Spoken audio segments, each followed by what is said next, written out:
Video शुरू होने से पहले आपसे एक छोटी सी रिक्वेस्ट है। अगर आप ऐसे ही दमदार अपडेट्स और ट्विस्ट सबसे पहले देखना चाहते हैं तो अभी चैनल को सब्सक्राइब कर लीजिए। दोस्तों, पुलिस स्टेशन का माहौल बेहद तनावपूर्ण है। कमरे के अंदर सन्नाटा पसरा हुआ है, लेकिन उस सन्नाटे के पीछे तूफान छिपा है। पुलिस ऑफिसर निहार के सामने एक कागज रखता है और सख्त आवाज में कहता है, जल्दी साइन करो और मान लो कि तुमने शीतल का कत्ल किया है। निहार की आंखों में बेबसी साफ दिखाई दे रही है।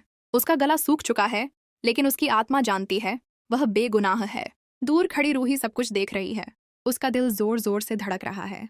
हर शब्द उसके कानों में हथौड़े की तरह लग रहा है। जैसे ही पुलिस निहार पर दबाव बढ़ाती है, रूही खुद को रोक नहीं पाती। वह दौड़कर उसके पास आती है और कागज छीनकर कहती है, तुम इन कागजों पर साइन नहीं करोगे, हम सच साबित करेंगे।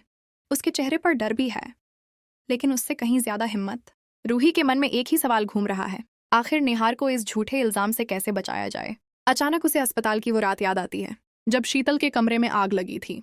कुछ तो था उस रात, कुछ ऐसा जो सबको दिखाई नहीं दिया। रूही फैसला करती है, सच ढूंढ कर ही रहेगी। वह अपना हुलिया बदलकर अस्पताल पहुंचती है। जला हुआ कमरा, चारों तरफ राख और खामोशी। वहीं फर्श पर उसे एक कागज मिलता है और पास ही एक चैन पड़ी होती है। जैसे ही वह चैन उठाती है, उसके होश उड़ जाते हैं। वह चैन स्पर्श की है। रूही के दिमाग में सवालों का तूफान उठ खड़ा होता है। स्पर्श वहां क्या कर रहा था? क्या वह इस आग से जुड़ा है? सच जानने के लिए रूही कुछ दिनों तक अस्पताल के बाहर नजर रखने का फैसला करती है। अगले ही दिन बदले हुए भेष में वह फिर पहुंचती है और तभी उसकी नजर स्पर्श पर पड़ती है। स्पर्श चुपचाप अस्पताल में दाखिल हो रहा है। रूही उसका पीछा करती है। वह उसी जले हुए कमरे में जाता है और एक लड़के के बारे में पूछता है जिसके साथ मिलकर उसने काम किया था। अब शक यकीन में बदल चुका है। रूही सीधे पुलिस ऑफिसर के पास जाती है और सच बताती है, लेकिन पुलिस उसकी बात पर भरोसा नहीं करती। अब आखिरी दांव खेलना था। रूही अस्पताल की सीसीटीवी फुटेज निकलवाती है। स्क्रीन पर साफ दिखाई देता है, नर्स की यूनिफॉर्म में स्पर्श शीतल के कमरे में दाखिल हो रहा है। यही वह सबूत था जो सब बदलने वाला था। सच सामने आते ही पुलिस सीधे स्पर्श के घर पहुंचती है। वह एक लड़के के साथ बैठा बात कर रहा होता है। दरवाजा खुलता है और पुलिस उसे गिरफ्तार कर लेती है। उसी पल निहार को रिहा कर दिया जाता है।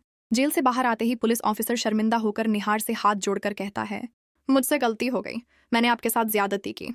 आज रूही की हिम्मत, उसकी समझदारी निहार को बचा लेती है। लेकिन कहानी अभी खत्म नहीं हुई है। अगली किस्त में खुलासा होगा, क्या सच में स्पर्श ने ही शीतल का कत्ल किया? और अगर हाँ, तो उसके पीछे की असली वजह क्या थी? जानने के लिए जुड़े रहिए।